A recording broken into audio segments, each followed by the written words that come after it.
사랑하는 하여무 가족 여러분, 안녕하세요. 김소명 목사입니다. 아침마다 이렇게 인사를 드릴 수 있다는 것이 얼마나 감사한 일인지요. 믿음 안에 살게 하시고 또 이렇게 말씀으로 함께 은혜를 나눌 수 있다는 것이 하나님께서 우리에게 주신 큰 복일 줄 믿습니다. 오늘도 주신 말씀 의지하여 주 안에서 희망찬 하루 열어가실 수 있기를 축복합니다. 이 시간 나누실 말씀은 민수기 23장 11절에서 12절까지입니다. 발락이 발람에게 이르되 그대가 어찌 내게 이같이 행하느냐, 나의 원수를 저주하라고 그대를 데려왔거늘 그대가 오히려 축복하였도다. 발람이 대답하여 이르되 여호와께서 내 입에 주신 말씀을 내가 어찌 말하지 아니할 수 있으리까? 아멘. 우리가 일상에서 흔히 쓰는 표현 중에 신주 딴지 모시듯 한다는 말이 있습니다. 어떤 소중한 물건을 다룰 때 이 표현을 사용하지요. 지금이야 민속 자료집을 펼쳐봐야 신주단지가 무엇인지 알 수 있지만 예전에는 이것이 없는 집이 없었습니다. 신주는 집에서 모시는 조상신을 말하고 단지는 항아리를 의미하죠. 두는 곳이 특별히 정해져 있지는 않지만 보통 안방 장롱 위나 부엌 찬장 위 혹은 거실 선반 위에 두었습니다. 그 항아리 안에는 깨끗한 쌀이 담겨 있었습니다. 1년에 한 번씩 뚜껑을 열고 덮고 있는 명주실 타래와 한지를 걷어 그 상태를 확인하였지요. 쌀의 보관 상태가 좋으면 집안에 좋은 일이 있는 것이고 검게 변하거나 곰팡이가 피어 있으면 우환이 있다고 생각하였습니다. 이렇듯 가정의 기륭 화복과 깊은 연관이 있는 물건이었기에 신주단지는 아주 정성껏 모셔졌지요. 그 쌀을 갈 때마다 우리네 어머니들은 웃자든지 우리 집안 두루두루 살펴주시고 우리 자식들 잘 보살펴 주이소 하며 조상신께 간절히 빌고 또 빌었지요. 조선 땅에 복음이 전해졌을 때 예수를 믿는 가정들은 그 신주단지를 깨기 시작했습니다. 우상 숭배의 쓴뿌리를 끊어내고 우리에게 복 주시는 유일한 분은 여호와 하나님이심을 고백하게 된 것이죠. 그래도 그것을 없애는 것이 그리 간단한 일은 아니었나 봅니다.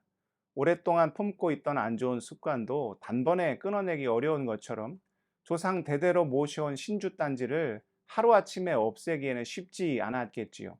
그래서 직접 해결하지 못하고 목회자가 그 집에 방문하여 대신 없애주는 경우도 왕왕 있었다고 하지요. 오늘 말씀을 보면 모압 왕 발락이 거짓 예언자 발람을 신주단지 모시듯 합니다. 우리도 집안에 귀한 손님이 오면 신발도 신지 않고 버선발로 뛰쳐나가 귀하게 모셨지요. 오늘 말씀 22장 36절을 보십시오. 발락은 발람이 온다함을 듣고 모압 변경의 끝 아르논가에 있는 성읍까지 가서 그를 영접하고, 왕의 채통과 체면은 그 어디에도 존재하지 않았습니다. 주저없이 달려나가 목이 빠져라 애타게 기다렸는데 왜 이제 왔냐며 연신 환대와 환영의 마음을 전하였지요. 그리고는 친히 동행하며 진수 송찬을 마련하는 등 정말 극진한 대접을 하였습니다. 민수기 22장 39절과 40절입니다. 발람이 발락과 동행하여 기럇 후솥에 이르러서는 발락이 소와 양을 잡아 발람과 그와 함께한 고관들을 대접하였더라. 모압 왕 발락이 이렇게까지 한 이유가 무엇입니까? 거짓 예언자 발람이 자신의 문제를 해결해 줄 것이라 굳게 믿었기 때문이죠. 그를 통해서라면 손대지 않고 코를 푸는 것처럼 싸우지 않고 이스라엘을 물리칠 수 있을 것이다 확신했기 때문입니다. 다음날 아침 거짓 예언자 발람은 이스라엘을 저주하기 위해 높은 곳에 위치한 바알 산당에 오릅니다. 거기서 모압 평지에 진을 치고 있는 이스라엘의 모습을 확인하죠. 모압 왕 발락은 이제 거짓 예언자 발람을 통해 모든 것이 자기 뜻대로 될 것이다 여기며 속으로 흐뭇해 했을지도 모릅니다. 그런데 거짓 예언자 발람이 한 것이 무엇입니까? 민수기 23장 8절에서 10절입니다. 여호와께서 꾸짖지 않으신 자를 내가 어찌 꾸짖으랴. 내가 바위에서 그들을 보며 작은 산에서 그들을 바라보니 이 백성은 홀로 살 것이라. 그를 여러 민족 중에 하나로 여기지 않으리로다. 야곱의 티끌을 누가 능히 세며 이스라엘 4분의 1을 누가 능히 셀고 나는 의인의 죽음을 죽기 원하며 나의 종말이 그와 같기를 바라노라 하매 저주가 아니라 오히려 그들을 향한 놀라운 축복을 선포하죠. 삶에 대하여 성경이 가르쳐 주는 참된 지혜가 무엇입니까? 잠언 16장 9절입니다. 사람이 마음으로 자기의 길을 계획할지라도 그 걸음을 인도하시는 이는 여호와시니라. 우리도 모압 왕 발락처럼 복을 얻기 위해 혹은 인생의 문제를 해결하기 위해 세상의 온갖 것들을 의지할 때가 참 많죠. 사람을 의지하기도 하고 돈을 의지하기도 하며 헛된 경험과 지혜를 의지하기도 합니다. 그러나 그런 것들이 우리 인생의 궁극적인 문제를 해결해 줍니까? 셀폰을 보면 정말 수많은 번호가 저장되어 있습니다.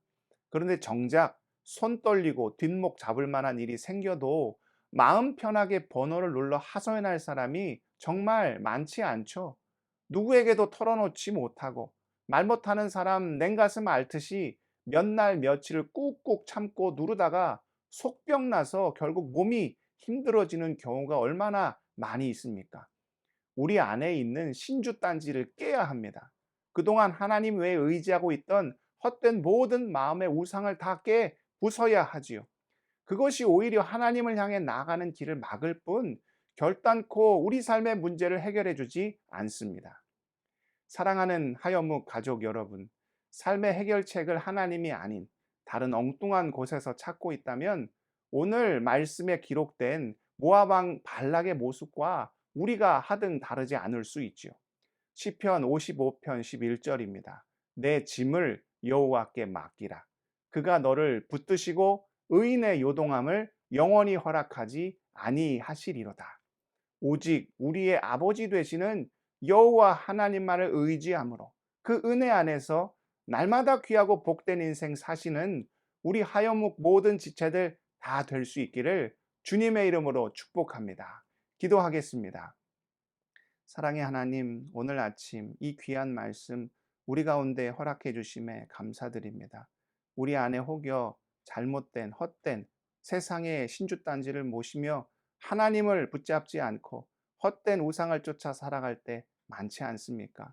아버지여, 우리의 어리석음을 불쌍히 여겨주시고 이제는 우리 안에 있는 주님이 아닌 의지하는 모든 것들 다 깨부수고 오직 여호와 하나님을 찬양하며 의지하며 붙잡고 나가는 주의 충성된 자들 다 될 수 있도록 아버지여 역사하여 주옵소서. 또한 우리 앞에 놓여 있는 많은 삶의 어려움을 봅니다. 아버지, 우리를 긍휼히 불쌍히 여겨주시고 우리를 가로막고 있는 모든 악한 세력을 물리치게 하시고 주 안에서 승리함으로 참된 평안과 기쁨을 맛보는 복된 날마다 매일매일의 삶을 살아갈 수 있도록 우리를 온전히 인도하여 주시옵소서. 이 모든 말씀 존귀하신 예수 그리스도의 이름으로 간절히 기도드리옵나이다. 아멘.